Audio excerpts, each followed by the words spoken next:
based on the technical findings that we have. And hopefully that will even encourage more foreign investment in this country. So without me saying any more, let me turn it over to our president, Mr. Kalalang. Good morning, gentlemen. Thank you for coming. We are pleased to announce that after 4 years of endeavor between St. Augustine and Nadicor, we have positive results from the millions of dollars and hours of work poured into the King project. The people of Compostela Valley and the Philippine government stand to benefit from such a flagship project. Now I turn the mic to Tom Mendelson. Great, thank you, President Kalalang.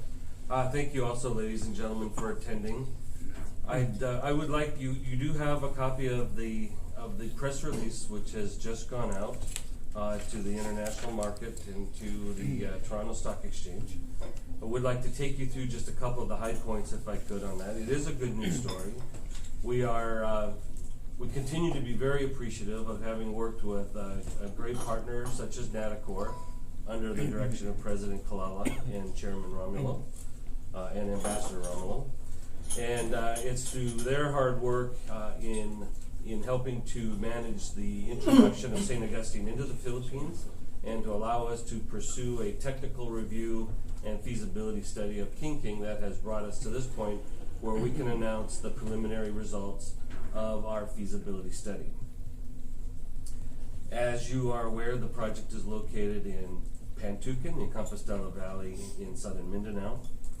And we have had a presence on site there for the last 3 years, working with the local community and the indigenous population, the Mansaka tribe, as well as the local government units, the national government units, and the regulatory bodies.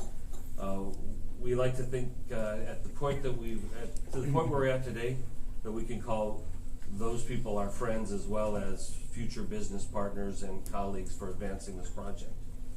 Would like to throw particular note to Governor Arturo Uy and Mayor Hugo for their continued support on the project and their vision as well of wanting to see a step change in the mining environment in their province and in their town that will be environmentally sound and very safe.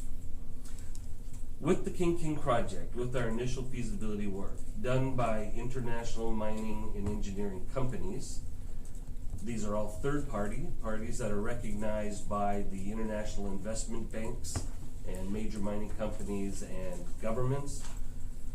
Through cooperative work with them, our local Philippine staff and local Philippine consulting companies, we've achieved a feasibility study that will provide a project that will have approximately a 22-year life to the project.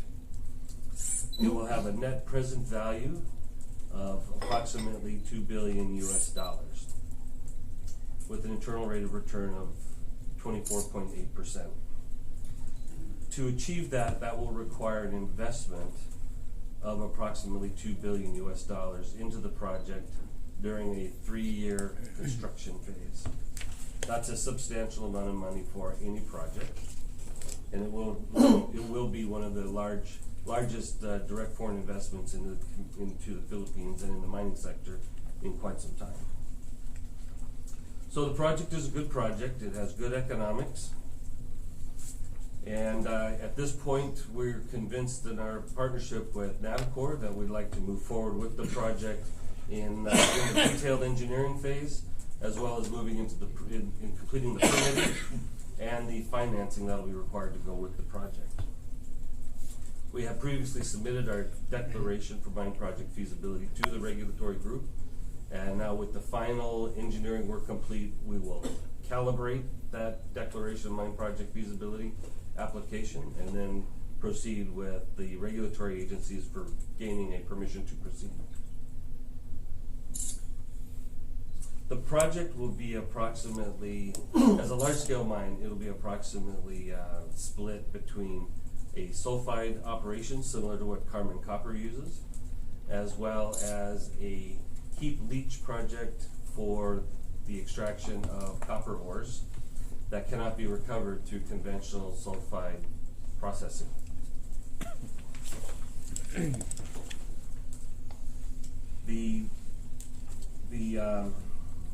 went through the initial CapEx. That CapEx of $2 billion does include the total cost for a mine, for the process facilities, for a tailings storage facility, a captive power plant, and a port and mine administration area.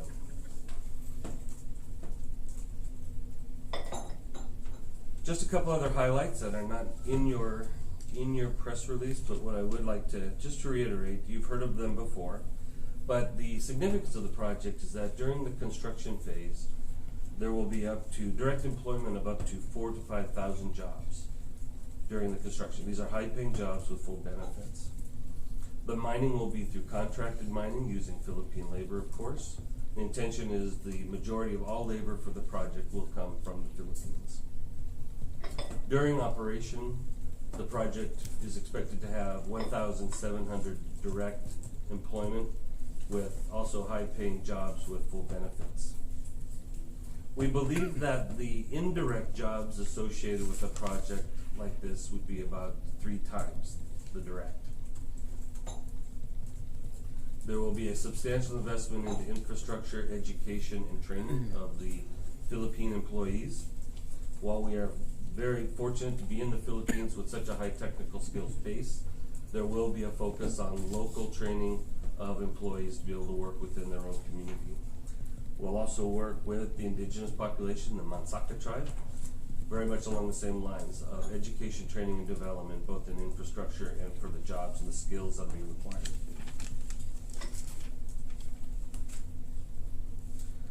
So just in closing, St. Augustine Gold and Copper is very, very pleased to be in the Philippines, very pleased to be working with Nationwide Development Corporation. We've appreciated the generosity and courtesy and the respect that's been afforded us while we've been here in the Philippines, and we look forward to being here for a much, much longer time. With that, and before any questions, I'd like to hand over to our country director, Mr. Gillespie, for any last closing comments, and then to help facilitate a Q&A with you. Well, as President Kalalang said, this preliminary feasibility study is the culmination of years of work and millions of dollars that St. Augustine has completed in conjunction with our third-party engineering firms and consultants. As you read through the project economics, please keep in mind that these are pre-tax dollars, that this will be a very large economic engine for the Philippines, for Compostela Valley, and for the municipality of Pantukan.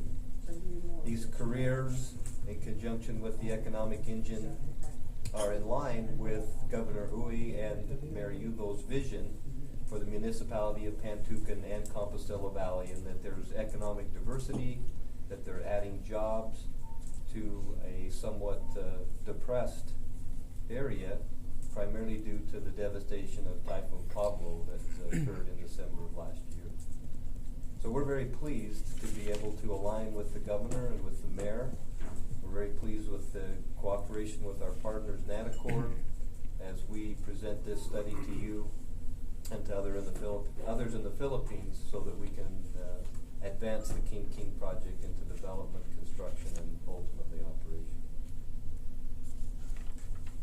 So I know that you're just getting your first look at a wealth of information. We'd certainly like to hear from you what questions you may have, and we can provide more detail or discussion about your areas of interest of the country for the preliminary feasibility study. Yes.